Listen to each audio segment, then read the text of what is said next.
안녕하십니까. 꿈꾸는 시니어TV입니다. 우리 정부에서는 2022년부터 추진하려 했던 생계급여 부양의무자 제도 폐지를 올해 10월부터 전면 폐지하기로 결정하였습니다.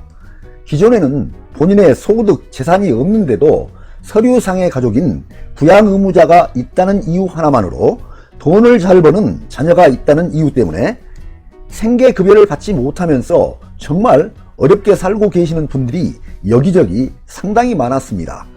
그런데요, 현실을 살펴보면 부양 의무를 가진 부모나 자녀가 있지만 실제로는 전혀 부양을 받지도 못하면서도 생계급여까지 받지 못하는 경우가 의외로 많았습니다.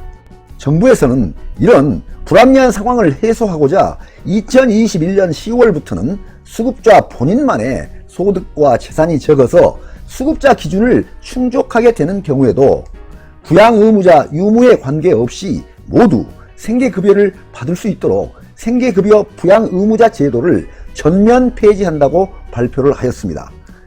국민기초생활보장제의 부양의무자 기준은 첫 번째 교육급여, 두 번째 주거급여, 세 번째 생계급여, 네 번째 의료급여, 4개 분야로 구분하여 살펴볼 수 있는데요. 부양의무자 제도로 인하여 기초생활보장 수급 자격이 탈락되는 경우가 다수 발생이 되자 시민사회의 비판과 시정 요구가 지속되면서 교육급여는 2015년도에 부양의무자 기준이 폐지되었고 주거급여는 2018년도에 부양의무자 기준이 폐지되었습니다. 그리고 생계급여는 2021년 10월부터 부양의무자 기준을 전면 폐지한다고 발표를 하였습니다. 다만 의료급여에 대해서는 아직까지 폐지한다는 계획이 나오지 않고 있는 상황입니다. 그러면 지금부터는 이러한 기초생활보장 수급자가 되기 위해서는 어떤 조건이 필요한지 수급자 선정 기준을 살펴보겠습니다. 수급자 선정 기준을 보게 되면 소득, 재산, 근로능력, 부양의무자 이 4가지를 선정 기준으로 보고 있는데요. 교육급여는 소득과 재산만 보고 현재는 근로능력과 부양의무자는 보지 않습니다. 주거급여는 소득과 재산만 보고 근로능력과 부양의무자는 보지 않습니다. 그런데 지금까지 생계급여는 소득, 재산, 근로능력, 부양의무자를 모두 다 반영해서 선정을 하였습니다. 물론 의료급여는 앞으로도 계속 이 4가지 부분을 다 볼 예정입니다. 2021년 그리고 2022년 급여별 선정 기준을 보겠습니다. 생계급여는 중위소득의 30% 이하에 대해서 지급을 하게 되어 있는데요. 1인 가구인 경우에는 21년 기준으로 봤을 때 54만원 이하, 2인 가구는 92만원 이하, 3인 가구는 119만원 이하, 4인 가구는 146만원 이하 이렇게 산정을 해서 이 기준 이하일 때 지급을 한다는 것이고 만약에 소득이 전혀 없을 경우에는 이 금액이 상한치가 되는 것입니다. 여기서 부양의무자란 기초생활보장제도에서 수급권자를 부양할 의무가 있는 그 사람으로 부양의무자는 수급자를 선정하는 기준이 됩니다. 직계혈족으로서는 부모, 아들, 딸 등이 되고 그 배우자까지 며느리, 사위 등도 포함이 됩니다.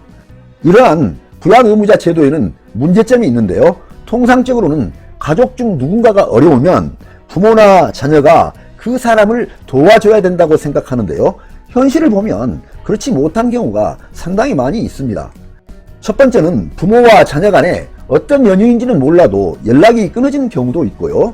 두 번째는 부모와 자식 간에 사이가 나빠져서 아예 보지도 않고 원수처럼 지내는 경우도 있고요. 세 번째는 이런 경우가 아니고 서로 사이좋게 잘 지내기는 하나 부모와 자녀가 모두 다 살기가 팍팍해서 도움을 주지 못하는 경우도 있습니다.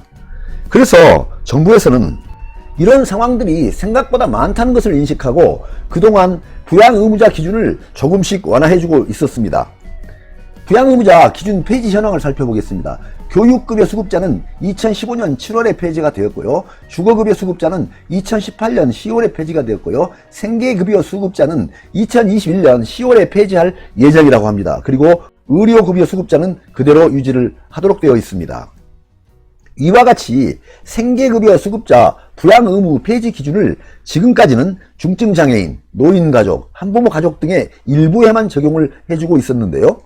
2021년 10월부터는 전체 가구에 대해서 모두 확대해서 전면 폐지를 한다고 하니까 그동안 부모나 자녀의 부양의무자 기준 때문에 생계급여 수급자에서 탈락되신 분들은 다시 한번 신청해 보시기 바랍니다.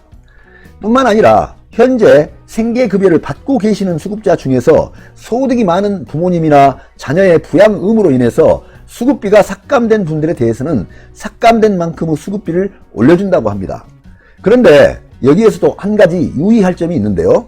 정부에서는 생계급여에 대한 부양의무자 제도를 전면 폐지한다고 발표는 하였습니다만 실제로는 전면 폐지로 보기는 어려운 점이 있다는 사실입니다.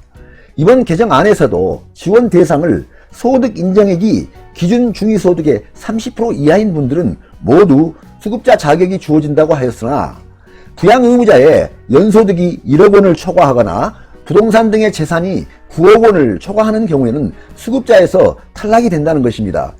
그러면 부양의무자의 자녀가 여러 명인 경우에는 모든 자녀의 소득과 재산의 합계금액인지 자녀 각각의 소득과 재산을 기준으로 판단하는지 이 점이 궁금해지는데요. 이 경우에는 부양의무자인 자녀 모두의 합계금액이 아닌 자녀 각각의 소득과 재산을 기준으로 판정한다고 합니다. 또한 여기에서는 부양의무자의 소득과 재산은 그 자녀 한 사람만을 기준으로 하지 않고 그 자녀가 결혼한 경우에는 자녀의 배우자 소득까지 포함해서 가구 단위로 소득과 재산 기준을 적용한다고 하니까 이 점도 참고하시기 바랍니다.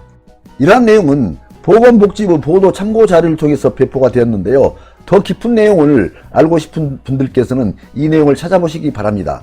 이와 같이 생계급여 부양의무자 기준 전면 폐지 조기 시행에 관련된 내용들이 이 공문에 다 들어있습니다. 네, 오늘은 생계급여 부양의무자 기준 폐지에 관한 내용에 대해서 중점적으로 알아보았습니다. 많은 도움이 되시길 바랍니다. 항상 건강과 행복이 함께 하시기를 기원드립니다. 끝까지 경청해 주셔서 감사합니다.